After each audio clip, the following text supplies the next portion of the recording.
Hello everyone. आइए मोमन YouTube study में आप सभी का स्वागत है। शुरू करते हैं आज का करंट अफेयर्स। हाल ही में संयुक्त राष्ट्र के मुताबिक भारत के किस शहर में नाइट्रोजन डाइऑक्साइड का स्तर लॉकडाउन के दौरान 70% से अधिक गिर गया? तो नई दिल्ली में। संयुक्त राष्ट्र के मुताबिक जुलाई 2020 में नाइट्रोजन डाइऑक्साइड के स्तर में नई दिल्ली में 70%, चीन में 40% और संयुक्त राज्य अमेरिका के विभिन्न भागों में 19 से 40% के बीच गिरावट दर्ज की गई।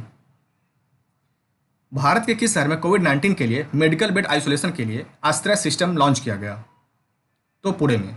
भारत में कोविड-19 के बढ़ते मामलों का मुकाबला करने के लिए पुणे में एक विश्वविद्यालय ने देश में घातक वायरस के प्रसार को रोकने के लिए आश्रय नाम से एक चिकित्सा बेड आइसोलेशन प्रणाली विकसित की है।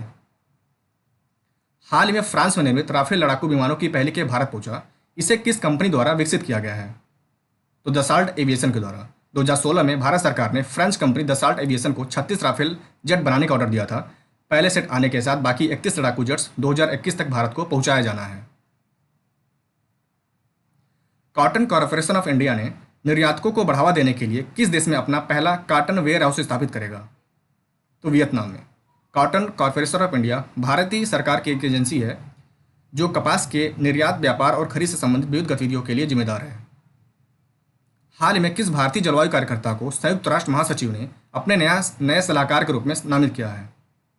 तो अर्चना सोरेन को। अर्चना सोरेन विश्व भर में 6 अन्य युवा जलवायु नेताओं में शामिल हुई हैं जिन्हें एंटोनियो गुटेरेस ने जलवायु परिवर्तन के लिए अपने नया युवा सलाहकार समूह के रूप में नामित किया है।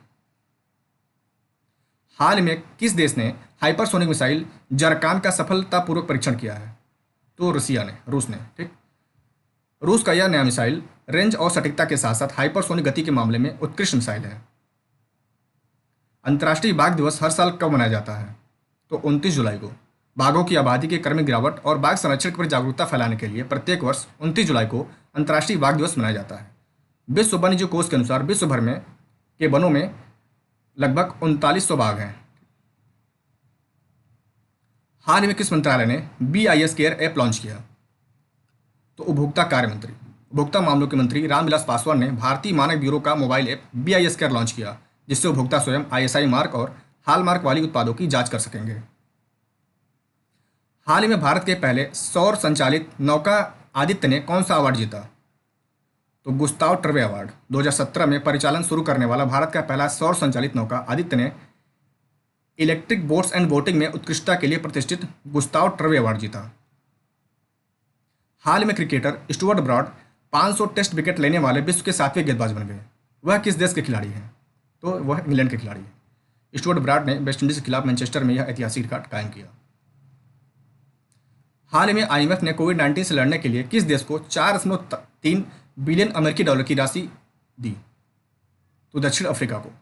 अंतर्राष्ट्रीय मुद्रा कोष द्वारा दक्षिण अफ्रीका को आपातकालीन सेवाओं के लिए कोविड-19 से लड़ने के लिए 4.3 बिलियन अमेरिकी डॉलर की राशि को मंजूरी दी। हाल में एशियन इंफ्रास्ट्रक्चर डेवलपमेंट बैंक के बोर्ड ऑफ गवर्नर्स की 5वीं बैठक में भारत की तरफ से किसने हिस्सा लिया? तो वित्त मंत्री निर्मला सीतारमण। वित्त मंत्री निर्मला सीतारमण द्वारा दिल्ली में वीडियो कॉन्फ्रेंसिंग के माध्यम से AIIB की 5वीं बैठक में व्यापक रूप से आधिकारिक व्यापार और AIIB 2030 supporting Asia's development over the next decade विषय पर चर्चा हुई। हाल में भारतीय स्टेट बैंक ने किस देश को स्थानीय व्यवसाय के लिए $16 मिलियन की तरलता सहायता प्रदान की? तो मालदीव को। इससे पहले भारत सरकार द्वारा विस्तारित मुद्रा विनिमय व्यवस्था के माध्यम से मालदीव को 400 मिलियन अमेरिकी डॉलर की सहायता उपलब्ध कराया गया था। हाल ही में टाइगर सेंसस रिपोर्ट किसके द्वारा जारी किया गया? तो पर्यावरण मंत्री प्रकाश जावड़ेकर द्वारा। रिपोर्ट के मुताबिक देश में अब बाघों की संख्या वैश्विक बाघों की आबादी का लगभग 70% है। देश में बाघों की संख्या के मामले में मध्य प्रदेश 526, कर्नाटक 524 और उत्तराखंड 442 शीर्ष 3 राज्य हैं। हाल ही में अच्युता राव का निधन हो गया। वे कौन थे? तो सामाजिक कार्यकर्ता थे।